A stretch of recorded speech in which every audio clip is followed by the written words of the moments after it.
Media के सभी साथियों का स्वागत है। आज हमारे लिए अपार प्रसन्नता का दिन है कि विश्व के सर्वाधिक लोकप्रिय नेता और देश के यशस्वी प्रधानमंत्री आदरणीय नरेंद्र मोदी जी के नेतृत्व में हमारी सरकार के 8 वर्ष पूर्ण हो रहे हैं। इस अवसर पर भारतीय जनता पार्टी के राष्ट्रीय अध्यक्ष आदरणीय जगत प्रकाश नड्डा जी आप लोगों को संबोधित करेंगे।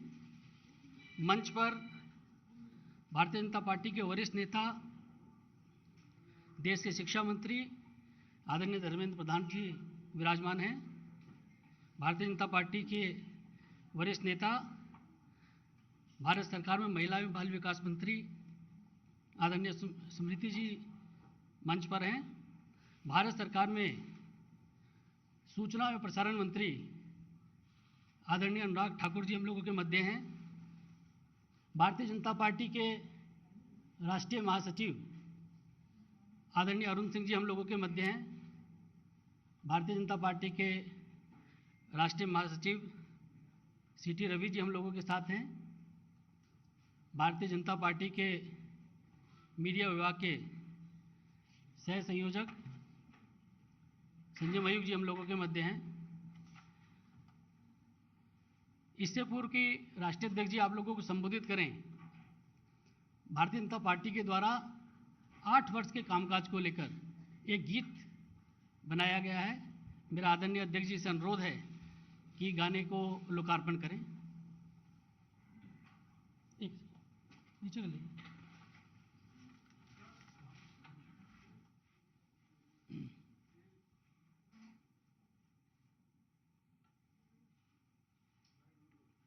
लाइट थोड़ा डिम कर दीजिए।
ये गीत आप सभी पत्रकार साथियों को भी व्हाट्सएप के माध्यम से और आपके मेल पे भेज दिया जाएगा। साथियों, हमारी सरकार के 8 वर्ष पूरे होने पर नमो ऐप पर एक नया मॉड्यूल शुरू किया है और मेरा राष्ट्रीय अध्यक्ष जी से पुनः आग्रह है कि उस मॉड्यूल को क्लिक करके शुरू करें।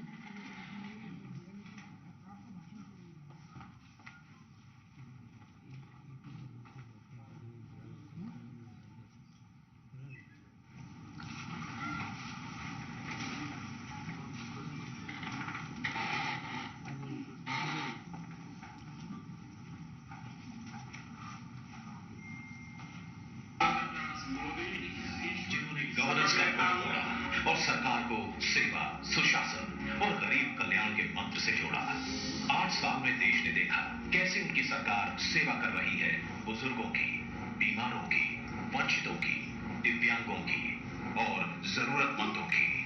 8 साल में देश ने देखा कि कैसे उनकी सरकार मिनिमम गवर्नमेंट और मैक्सिमम गवर्नेंस की राह पर आगे बढ़ रही है।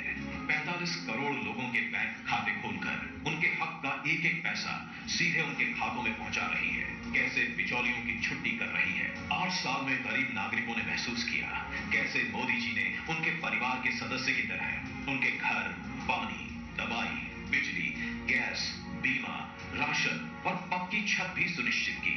इस 8 साल लंबी सक्सेस स्टोरी को एक ही प्लेटफॉर्म पर इंटरेस्टिंग तरीके से जानना हो, रील लविंग जनरेशन को देश के अचीवमेंट से वाकिफ कराना हो, तो फोन निकालिए, नरेंद्र मोदी ऐप पर जाइए और होम स्क्रीन में राइट बॉटम में लगे इस आइकन को टैप कीजिए।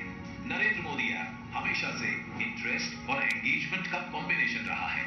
देखिए, सबसे पहले विकास यात्रा सेक्शन, इंफोग्राफिक्स है, वीडियोस है, आर्टिकल्स और रिपोर्ट्स हैं जो मोदी सरकार की इंपॉर्टेंट हाइलाइट्स दिखाएंगे। न्यू इंडिया के यंग माइंड्स के लिए यहाँ है प्ले एंड लर्न सेक्शन। यहाँ आकर मोदी गवर्नमेंट की जन सेवा पर आधारित क्विज के जवाब दीजिए। सही वर्ड सर्च करिए, जंबल वर्ड को सुलझाइए, व्हील ऑफ प्रोग्रेस घुमाइए, सही इमेज को गेस करिए या कार्ड को स्क्रैच करिए। प्ले एंड लर्न के साथ आप सेवा स्कोर भी अर्न कर सकते हैं, अट्रैक्टिव प्राइजेस जीत सकते हैं और सबसे बड़ी बात, पीएम मोदी से इंटरैक्शन का मौका भी प्राप्त कर सकते हैं। क्रिएट एंड शेयर सेक्शन में आप पीएम मोदी का कोड सिलेक्ट कर कार्ड भी पा सकते हैं और उसे शेयर भी कर सकते हैं। संपर्क से समर्थन में आप योजनाओं के लाभार्थियों की रील्स देख सकते हैं या आप खुद ऐसे लाभार्थियों से मिलकर उनसे बातचीत का वीडियो बनाकर अपलोड कर सकते हैं। इंस्पायर्ड सिटीजंस मोदी जी की टीम बनकर यहां देश के लिए प्लेज भी ले सकते हैं। देश के लिए मोदी जी जरूरी है और जरूरी है हम सबका उनके साथ होना। नरेंद्र मोदी ऐप डाउनलोड करें, दोस्तों को भी प्रेरित करें और हिस्सा बने 8 साल की सेवा, सुशासन और गरीब कल्याण यात्रा का। जय हिंद।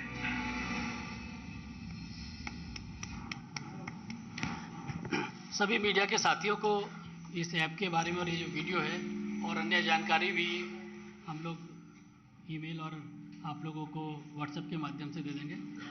अब मेरा भारतीय जनता पार्टी के राष्ट्रीय अध्यक्ष आदरणीय जगत प्रकाश नड्डा जी से आग्रह है कि आज के पत्रकार वार्ता को संबोधित करें।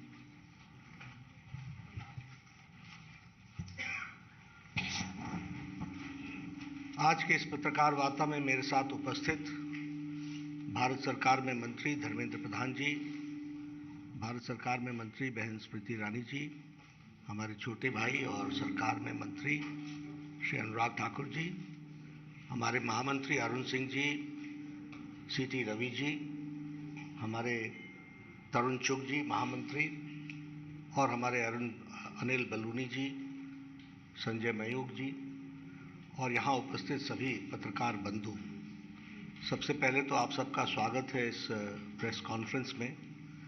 अभी आपने 8 साल पूरे होने पर सेवा, सुशासन और गरीब कल्याण, इसके लिए समर्पित नरेंद्र मोदी जी की सरकार का थीम सॉन्ग में आपने कम समय में सारी बातों को रखने का प्रयास किया गया है, जिसको आपने एक थीम गीत के माध्यम से आपने देखा।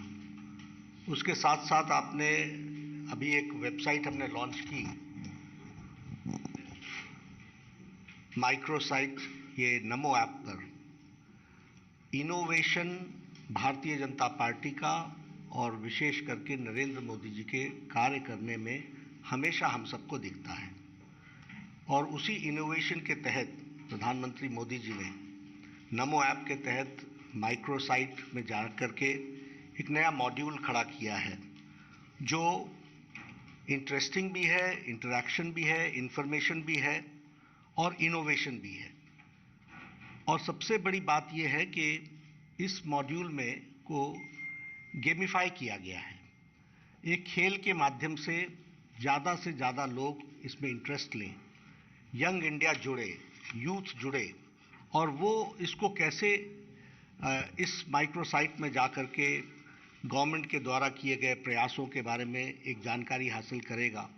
इसमें इसी माइक्रोसाइट में है प्ले एंड लर्न। इसी माइक्रोसाइट में आपने देखा भी, उन्होंने परिचय में बताया कि स्क्रैच करो, क्विज खेलो, क्विज के माध्यम से आप अपने स्कोर बढ़ाओ और स्कोर बढ़ाते हुए you can reach a particular level. तो यूथ इंडिया को इनोवेशन के माध्यम से, इस माइक्रोसाइट के माध्यम से कौन से काम सरकार ने 8 साल की अवधि में किया है और उसकी राइट इंफॉर्मेशन और उसको जानने के साथ साथ एक गेम के तरीके से खेलने का इस वेबसाइट में प्रयोजन किया गया है। तो इसके साथ साथ जो हमारे बेनिफिशियरीज हैं उनको इस सैचुरेशन पॉइंट तक हमारे एमपीज और एमएलएज कैसे पहुंच सकते हैं, वो जिन जिन बेनिफिशियरीज से मिलते हैं उनके वीडियोस वो अपलोड करके इसमें डाल सकते हैं, वो उसको शेयर कर सकते हैं।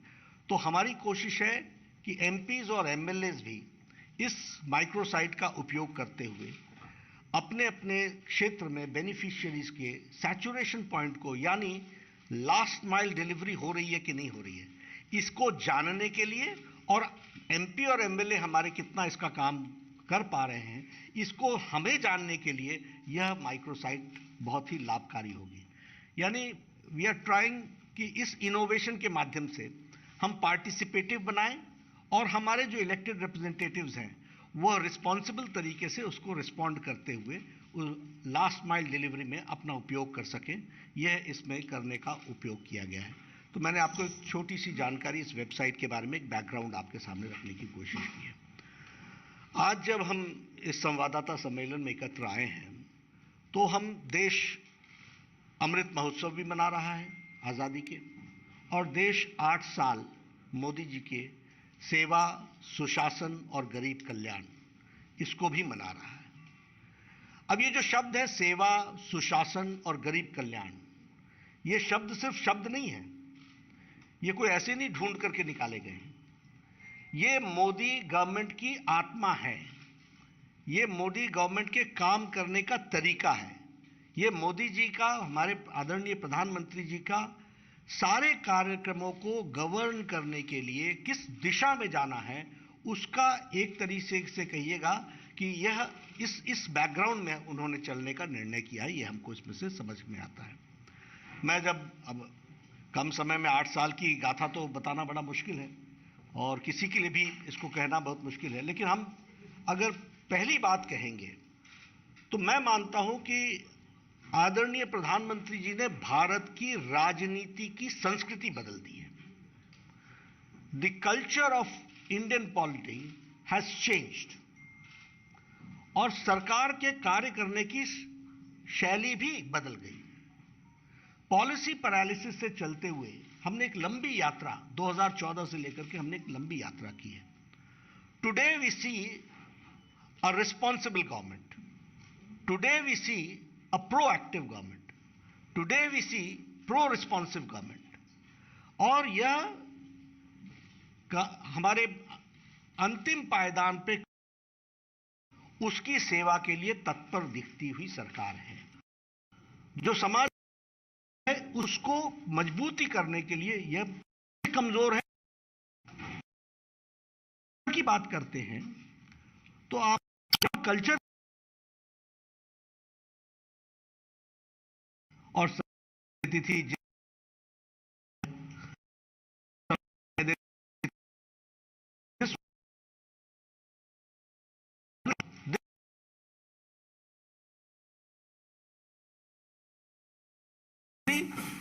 जनरल सेइंग वाक्यों में इसी तरीके से राजनीति को ट्रांसलेट किया जाता था, आप लोगों की भाषा में उसको डिकोड किया जाता था। आज स्पष्ट है, मोदी है तो मुमकिन है, और ये आम व्यक्ति की आवाज है। ये कोई भारतीय जनता पार्टी की आवाज नहीं है, ये आम व्यक्ति की आवाज है कि yes, if prime minister Modi is there, this is possible. Modi है तो मुमकिन है, यह परिवर्तन हमको देखने को मिलता है। अगर हम संस्कृति की बात करें तो जातिवाद, वंशवाद, परिवारवाद, तुष्टीकरण की राजनीति, ये सब चीजें, भ्रष्टाचार, अनाचार, इन सब को चैलेंज करते हुए और जिसको हम कहते हैं धत्ता दिखाते हुए, इसको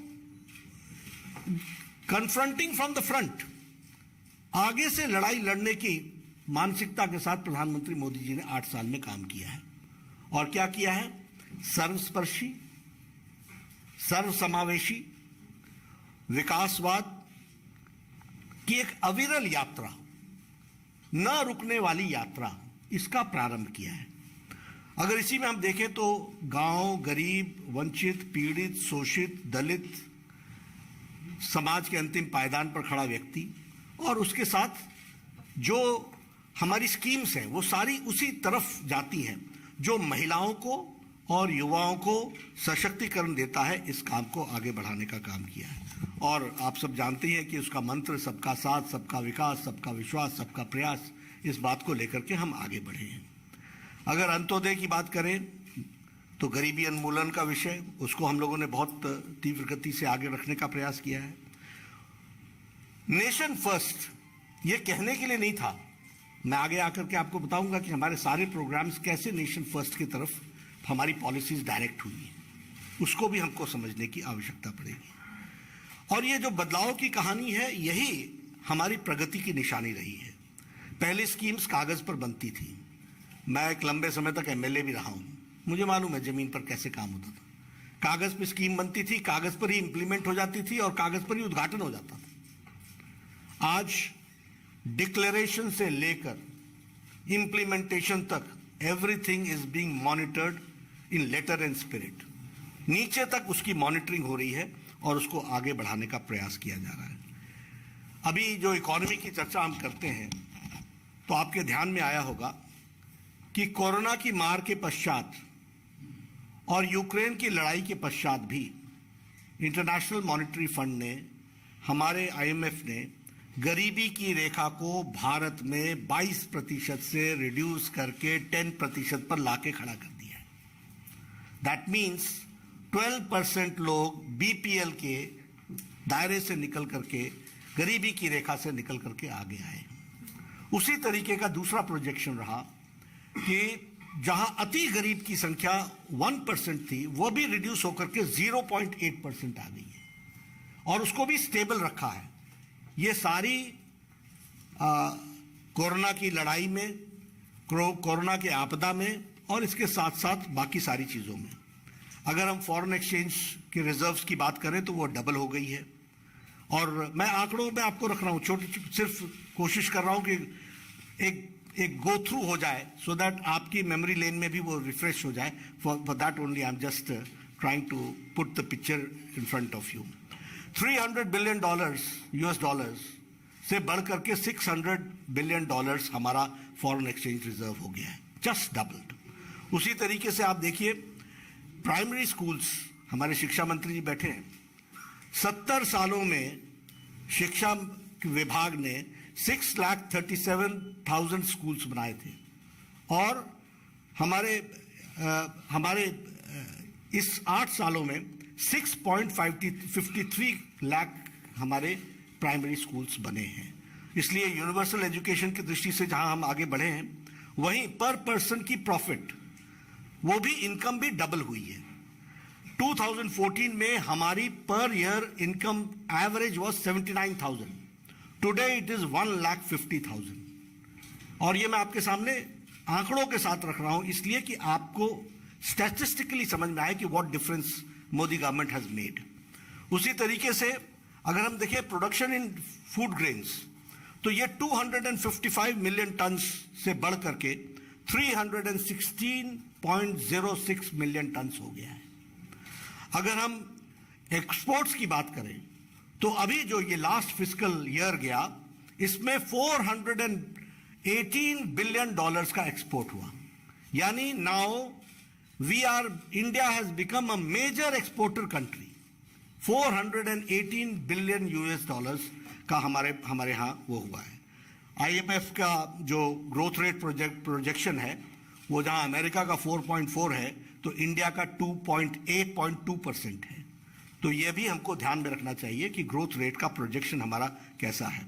एग्रीकल्चर में हमने जो प्रोडक्शन है एक्सपोर्ट्स में, जो हम एक्सपोर्ट्स में वो 23% का इंक्रीज है। और एग्रीकल्चर बजट 23,000 करोड़ का होता था, आज 1,23,000 करोड़ प्लस है, यानी 10 टाइम्स से ज़्यादा उसकी इंक्रीज हुई है। वह भी हमको ध्यान में रखना चाहिए। उसी तरीके से जो हमारा ग्रॉस डोमेस्टिक प्रोडक्ट है वह भी डबल हुआ है। 112.33 लाख करोड़ था इन 2014, now it is 232 lakh crore. ये हमारा ग्रॉस डोमेस्टिक प्रोडक्ट भी बढ़ा है। फॉरेन इन्वेस्टमेंट में हम 500 बिलियन डॉलर यानी 500 बिलियन यूएस डॉलर्स की इन्वेस्टमेंट हुई है हमारे यहाँ फॉरेन इन्वेस्टमेंट इंडिया में, और दिस इज 65% इंक्रीज। ये 65% की उछाल है, 65% इसमें बढ़ा है। जीएसटी कलेक्शन 1,67,000 लास्ट क्वार्टर में गया है और यह भी अपने आप में रिकॉर्ड कलेक्शन है, वह भी हमको ध्यान में रखना चाहिए। ईज ऑफ डूइंग बिजनेस, ये 2022 के बाद हमारे पास 2020 के बाद स्टैटिस्टिक्स नहीं आए हैं क्योंकि वो ईज ऑफ डूइंग बिजनेस का वो स्टैटिस्टिक्स निकालना बंद हो गया है।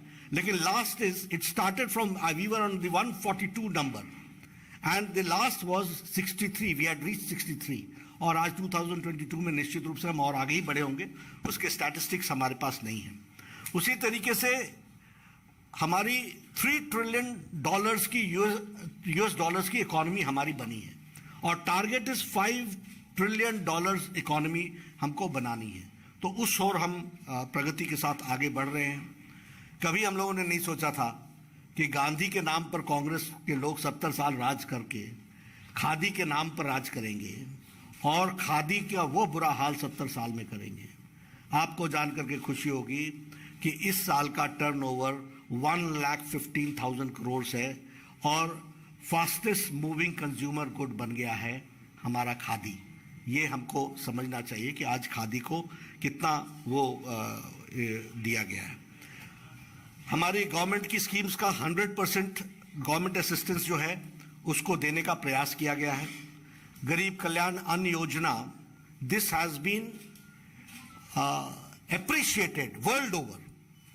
It has been appreciated by IMF, it has been appreciated by World Health Organization, it has been appreciated by UN General Assembly. Everybody has appreciated it. क्यों? क्योंकि corona के दौरान हेल्थ इश्यूज के साथ साथ इकोनॉमिक इश्यूज को किसी ने भी रिजॉल्व किया तो उसमें भारत नंबर 1 पर खड़ा है। 80 करोड़ की जनता को 5 किलो गेहूं देना, 5 किलो चावल देना, 1 किलो दाल देना, 2 साल से इस काम को चलाए रखना, ये अति गरीबी की रेखा को 0.1% से भी जो 0.8% पे ले जाने में ये बहुत लाभकारी रहा है। इसको भी हमको ध्यान रखना चाहिए। किसान सम्मान निधि, हमारे कांग्रेस पार्टी वाले हर चुनाव में 10 साल के बाद वो गरीबों के लिए, किसानों के लिए वो कर्जा माफी का विषय उठाते थे जिसका सारा इन्वेस्टमेंट 57,000 करोड़ बनता था 10 साल में एक बार। ये था इनका मैजिक, ये था इनका कांग्रेस का मैजिक। और प्रधानमंत्री जी ने 10 किश्तें 6,000 रुपये, 2,000 रुपये हर क्वार्टर पर अपने 10 किश्तें दी हैं और 1,65,000 crore have been spent till date. और कल 11वीं किश्त आदरणीय प्रधानमंत्री जी शिमला के रिज मैदान से उसको रिलीज करेंगे और 11 करोड़ किसानों को 1,80,000 has been given and in 10 instalments. And tomorrow, कल जो होगा वो 11वीं किश्त होगी। 700 जगहों पर हमारे बहुत बड़ा किसान सम्मेलन होगा। 700 प्लेसेस पे हमारे मिनिस्टर्स होंगे। शिमला के रिज मैदान से आदरणीय प्रधानमंत्री जी कल हमारे लाभार्थियों को एड्रेस करेंगे और वहां से वो 11वीं किश्त रिलीज करेंगे। हर एक कृषि विकास केंद्र में, कृषि विज्ञान केंद्र में, KVK में इसका कार्यक्रम होगा। और इसके अलावा पार्टी के द्वारा 700 प्लेसेस पर we will be organising this programme, तो इसको भी हम आगे बढ़ा रहे हैं। आयुष्मान भारत के बारे में बोलूं तो वर्ल्ड का एजेंडा है यूनिवर्सल हेल्थ केयर, वर्ल्ड का एजेंडा है यूनिवर्सल हेल्थ असिस्टेंस, ये वर्ल्ड का एजेंडा है। लेकिन आज दिन तक यूनिवर्सल हेल्थ एश्योरेंस देने में कोई देश कामयाब नहीं हुआ है। और वेस्टर्न वर्ल्ड तो इलेक्शन ही हेल्थ इश्यू पर लड़ती है, हेल्थ सिक्योरिटी पर लड़ती है। बहुत से प्रेसिडेंट्स आए यूएस के, सबने हर एक तरीके की बातचीत की, लेकिन आयुष्मान भारत 50 करोड़ प्लस यानी 40% ऑफ द इंडियन पॉपुलेशन। और कौन है, मैं बार बार बोलता हूं, ये कोई कास्ट के माध्यम से नहीं है, ये बाय प्रोफेशन है। रेडी वाला, ठेला वाला, रिक्शा वाला, फेड़ी लगाने वाला, रैग पिकर, ये बाय प्रोफेशन, बार्बर बेचारा जो बाल काटता है, जो रेडी चलाता है, ऐसे लोगों को, गरीब लोगों को चुन चुन करके 50 करोड़ लोगों को यह आयुष्मान भारत का 5 लाख का एनुअल हेल्थ कार्ड दिया गया है। और इसमें आपको जानकर के खुशी होगी कि 3 करोड़ से ज्यादा लोगों ने सुविधा उठा ली है। 23,000 करोड़ रुपए से ज्यादा इस पे खर्च हो चुका है, यह भी हमको ध्यान रखना चाहिए। हम लोगों ने तय किया है कि 12 करोड़ से ज्यादा घरों में हम पानी पहुंचाएंगे, नल से जल, और 9 करोड़ पहुंच चुके हैं। उसी तरीके से सौभाग्य योजना, 2 करोड़ 81 लाख घरों में बिजली पहुंचाई गई है। मैं आप लोगों के माध्यम से इसकी मर्मता समझाना चाहता हूं, क्योंकि गांव से आता हूं। आपको शायद उन बच्चों की साइकोलॉजी मालूम ही नहीं है जिनके घर में बिजली नहीं है। वो, उनका जीवन में डिग्निटी नाम की चीज कितनी कॉम्प्रोमाइज है, इसका आपको अंदाजा नहीं होगा। वो पढ़ने के लिए किसी दूसरे के घर में जाते हैं, और इसकी संख्या छोटी नहीं थी। 2 करोड़ 18 लाख घरों को बिजली पहुंचाई गई है, यानी लिविंग विद डिग्निटी। ये 11 करोड़ लोगों को शौचालय दिया गया। बार बार लोग बोलते हैं टॉयलेट्स दिए गए, टॉयलेट दिए गए। No, it's not that only. आप लोग तो गांव में घूमते ही होंगे, आप लोग कवर करने जाती हैं। गांव में बताइए, औरतें झुंड का झुंड बना करके निकलती थी कि नहीं निकलती थी फॉर द डेली नीड्स। और इसका मतलब सिर्फ मां ही नहीं है, मां के साथ बच्चा भी है। इसका मतलब, और इसकी संख्या छोटी नहीं है, 11 करोड़ है। तो यानी 11 करोड़ लोग इस देश में 70 साल की आजादी के पश्चात डिग्निटी के साथ जी नहीं पा रहे थे, यह स्थिति थी। और मोदी जी ने 8 साल के अंदर उनको लाइफ विद डिग्निटी देने का काम किया है।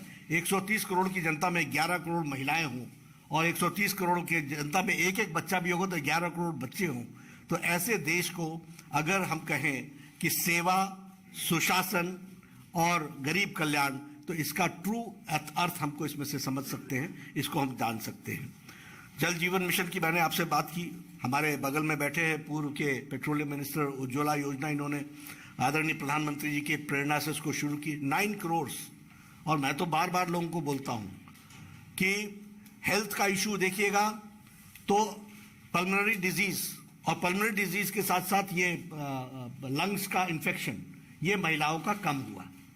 इतना ही नहीं, अगर शौचालय की बात करें तो वाटर बोर्न डिजीजेस कम हो गए, क्योंकि स्वच्छता आ गई। ये चेंजेस आए हैं, इसको हमको समझना चाहिए। इसलिए उज्ज्वला ने महिलाओं का सशक्तिकरण जिस तरीके से किया है, वह भी हम सबको ध्यान में आता है। 2.38 हाउसेज बने हैं प्रधानमंत्री आवास योजना में। अब मैं ही पहले MLA होता था, एक इंदिरा आवास योजना होती थी, 40,000 रुपए दिया जाता था। ये आपको ग्राउंड की बात सुना रहा हूं। और हमारे को बोलते थे कि नड्डा जी आप एक पंचायत में 2 घर बता दीजिए, 40-40 हजार रुपए दे दें। This was the pace of Awas Yojana. और आज प्रधानमंत्री आवास योजना 2 करोड़ 38 लाख घर बन करके तैयार दे दिए गए। पक्की छत, रसोई का कनेक्शन, गैस का कनेक्शन, शौचालय, बेडरूम, सारी फैसिलिटीज।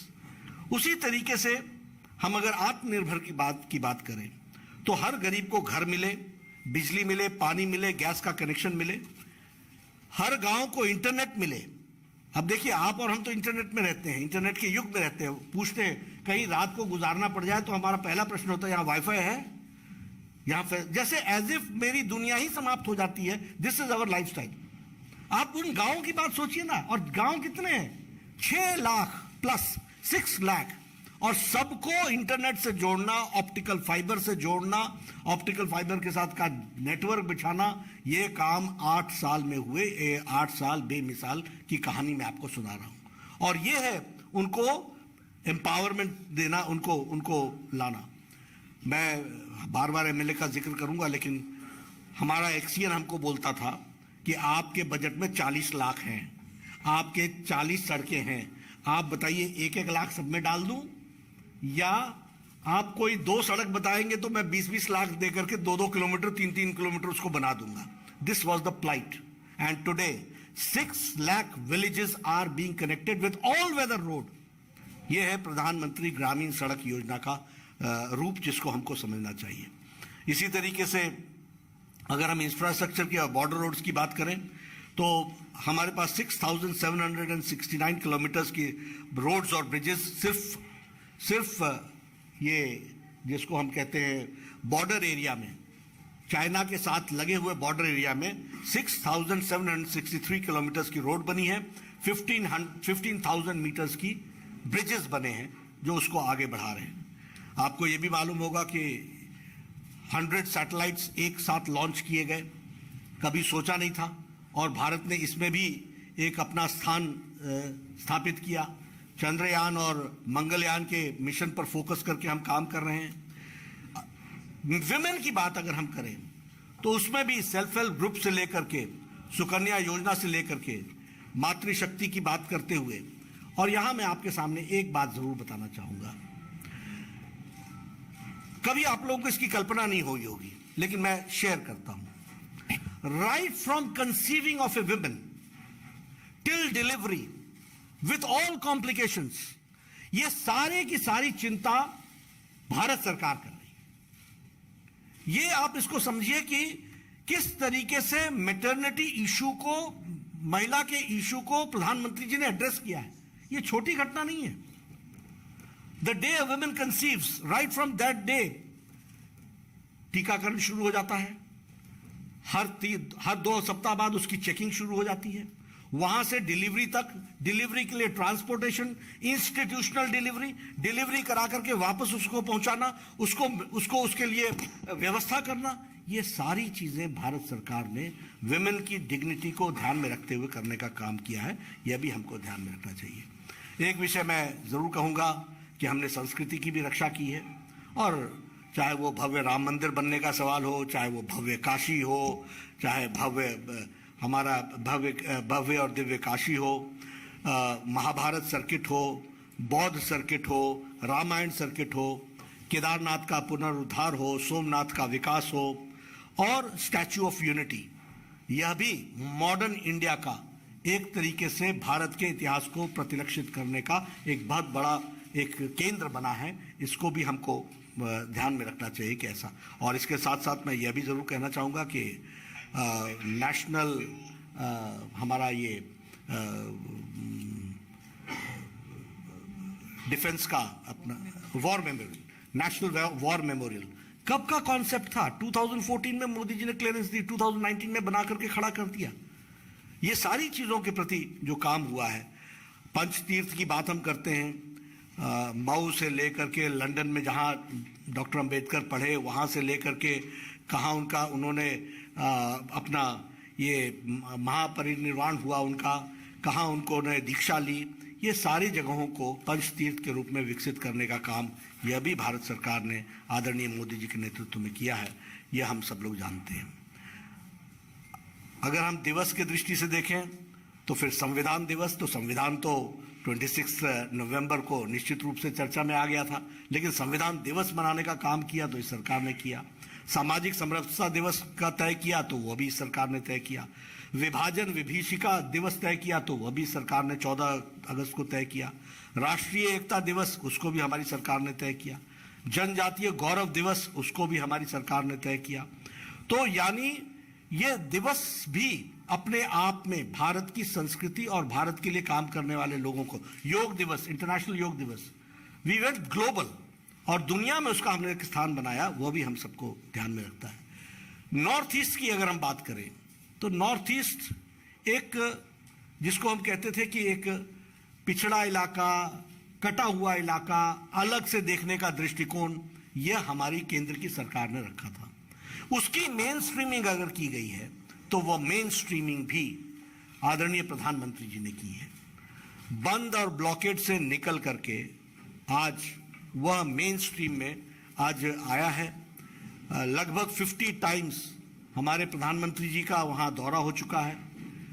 अब मैं ये नहीं कहूँगा कि पूर्व के प्रधानमंत्री जो असम से ही आते थे वो कितनी बार दौरा किए थे, लेकिन ये आप लोगों के लिए क्वेश्चन जरूर है कि आप जरा पता कीजिएगा कि what difference north east is making today, that we have to understand. उसी तरीके से अगर हम कहें नागालैंड का पीस समझौता 2015, NLFT का समझौता 2019, ब्रू रियांग का समझौता 2020, बोडो शांति समझौता 2020, कार्बी आंगलोंग समझौता 2021, ये सब पेंडिंग इश्यूज थे नॉर्थ ईस्ट के।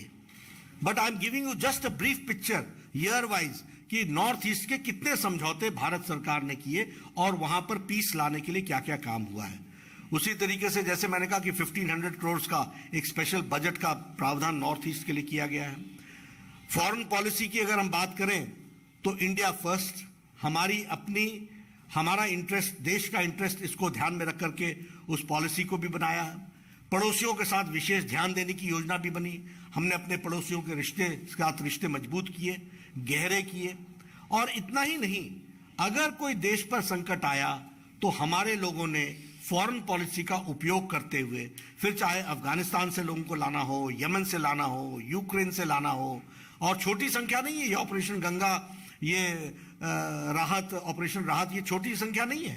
23,000 लोग आए हैं, 1400 सॉर्टीज लगी है, 140 सॉर्टीज लगी हैं। तो ये सारे काम को प्रोएक्टिव तरीके से करने का काम हमारी सरकार ने किया है। और ये सारे इवैक्यूएशंस इस बात को बताते हैं, कोई और देश ने नहीं किया वो, लेकिन हमारी सरकार ने किया। इसलिए हम कहते हैं we are responsive, proactive and we are responsible government. इसको हमको ध्यान में रखना चाहिए। कोविड की बात बहुत हो गई है, मैं फॉर्मर हेल्थ मिनिस्टर रहा हूँ। देश के, दुनिया के दूसरे कोनों से 20 साल, 27 साल, 28 साल बाद कोई वैक्सीन लेके हमारा देश आता था, और उसके बाद वो पोलियो का, पल्स पोलियो का प्रोग्राम लेता था, टेटनस का प्रोग्राम लेता था, मलेरिया का प्रोग्राम लेता था, स्मॉल पॉक्स का प्रोग्राम लेता था, चिकन पॉक्स का प्रोग्राम लेता था। All these vaccines have reached India 20 to 30 years later। लेकिन कोरोना 2020 की जनवरी में आया और 2021 की जनवरी में प्रधानमंत्री जी ने 9 महीने के अंदर एक नहीं, 2 वैक्सीन दी। 192 करोड़ ऑफ डोजेज तो दिया ही दिया है। मैं यहां आपके सामने ऐड करना चाहता हूं, 100 कंट्रीज को 18.5 करोड़ वैक्सीन हम लोगों ने पहुंचाई है, वैक्सीन मैत्री की दृष्टि से। यानी इंडिया अब लेने वाला इंडिया नहीं है, ये देने वाला इंडिया है। And 48 countries have got vaccine to the tune of 1 crore 50 lakh doses free of cost to 48 countries। तो यह भी हमने करने का प्रयास किया है। यानी भारत में तो लगे ही 192 करोड़ का डोजेज, और डबल डोज के साथ आप बूस्टर लेकर के भी तैयार बैठे हैं। यह देश को बदलने की स्थिति का एक बहुत बड़ा परिचायक है। यह हम सबको के ध्यान में आता होगा। तो मैं ये कह सकता हूं, पूरी ऑल इंफॉर्मेशंस और सारे आंकड़ों को ध्यान में रखते हुए कि हम निश्चित रूप से भारत, एक बदलता भारत, एक बदला हुआ भारत, इस मान